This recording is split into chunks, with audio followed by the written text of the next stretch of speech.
Hello guys, this is Modest Major here, bringing you some commentary over some Octagon gameplay. This is the first time I believe I've showcased some Octagon gameplay, and it's kind of a shame because honestly Octagon is one of the game types that I play the most. I try to get in an Octagon session before every playtime that I have on Halo 4. It's really good for warming up your shot, and I'm one of these people who takes Octagon super seriously for some reason. You know, some people have pointed out that I'm quite good at multitasking in my live commentaries, both speaking and playing at the same time. But in Octagon, it's a completely different story. I go completely silent. I concentrate as hard as I can, and I take it really seriously for some reason. I really enjoy it. There's a lot of good Octagon players out there. Things get a little bit crazy, I think, when it goes like above 4 players, perhaps. 4 players is probably my max on what I'd play it, and I still have enjoyment out of it. There was actually one time, funnily enough, where we played Octagon, and you could get ordnances, and some of those ordnances were incineration cannon. And funnily enough, you know, usually I'm really grouchy and an old man with that sort of playlist, but there was something mildly hilarious about the idea of trying to, you know, set up for an incineration cannon kill whilst 10 people were trying to kill you, and like you try and steal someone's ordnance that you saw on the ground of an incineration cannon. You sat there like, charge it up, shoot! Damn it, I missed! Reload! And it was like such a long progress and you'd inevitably die. Something kind of hilarious about those antics. You know, I might be a try-hard, boring player, but sometimes I like to kick back with some weird-ass playlist.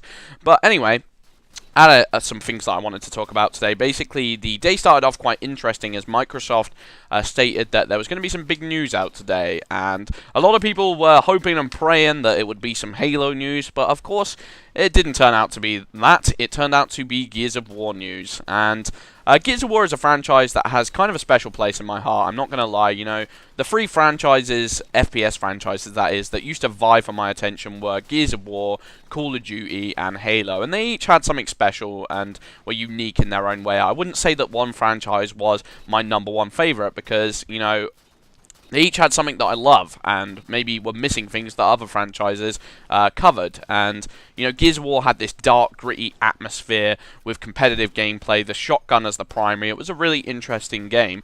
And then Halo has this whole mindset of the better man wins. There's a lot of respect for the game, and it's got those competitive roots. And then Call of Duty has this arcade, fun environment, which I used to love back in the day. I've gone off it a little bit, but I wouldn't be surprised if a Call of Duty captured my attention in the near future. If one company were going to do it, it would be Treyarch, or maybe Titanfall will take over the mantle, and that will feel like the new Call of Duty, the new age Call of Duty, but we'll just have to see. But either way, Gears of War has been left behind by Epic Games, and Microsoft have taken over the acquisition of the Gears of War franchise. And I think that's pretty interesting, a little bit depressing to be honest. You know, Epic Games are kind of a shadow of their former self right now. They're missing a lot of the employees that they used to have. And back in the day, you know, they made some amazing games. Cliff Bleszinski is kind of an iconic game developer, in my opinion. He had some very interesting ideas, some of them a little bit on the controversial side. But at the end of the day, Unreal Tournament, Gears of War were both incredible franchises that I will remember for a very long time. And, you know, basically what's happened is Microsoft bought them over and are now giving development over to Black Tusk. And it kind of moves us into next gen with this really exciting prospect of so many games being on the horizon right now.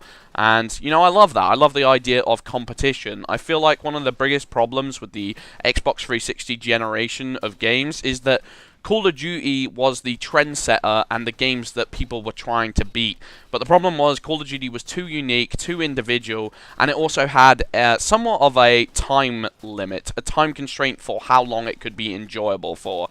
And the fact that so many games were trying to compete and do what Call of Duty did, I can't name a single Call of Duty game a single game that took Call of Duty's mechanics and improved upon them and made them better in a lot of ways. I feel like in a lot of ways, a lot of the games that did take elements from Call of Duty only suffered as a result from them. You know, as much as I love Halo 4, the idea of loadouts and ordnance that they put into the game, yes, they managed to experiment and come up with a few things that might be enjoyable in the next game, but overall, those elements didn't work out too well for Halo 4 in my opinion. I think Halo 4 would be far better without the loadouts and without the Ordnance. The Ordnance could definitely be you know, regulated and made to be much more competitive in the fact that, you know, they're actually tiered and you earn things based on your skill level rather than earning them randomly. There is definitely potential there, but at the same time, did they really need to go in that direction? I don't necessarily feel like they did.